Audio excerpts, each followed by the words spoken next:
Ci, kenapa kita harus punya komunitas yang baik? Coba-coba ada yang punya korek nggak 2 biji? Ibaratnya ya, hidup kita ini kayak lighter ini. Saat hidup kita ini on fire, sedang berapi-api sama Tuhan, sedang mencintai Tuhan begitu rupa, kita ini seperti lighter ini yang dua-duanya bisa nyala.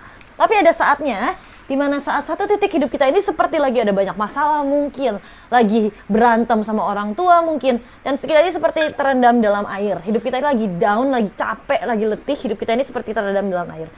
Dan apa yang terjadi saat hidup kita ini terendam di dalam air? Sama seperti korek ini, yang kemudian dia nggak bisa nyala. Nah, disinilah peran komunitas. Saat kita ada dalam komunitas yang benar, komunitas yang berapi-api dan mencintai Tuhan, yang begitu on fire sama Tuhan, saat hidup kita ini nggak bisa nyala sendirian, kita butuh komunitas untuk menyalakan kita. Tapi, kalau kitanya diem aja, mau ada komunitas sekitar kita yang menyalakan kita pun juga nggak akan bisa nyala. Harus ada usahanya juga dari kita. Kita berusaha untuk nyalain hidup kita, saat itu nggak bisa. Disitulah peran komunitas untuk menjaga api Tuhan, menjaga cinta akan Tuhan tetap menyala dalam hidup kita.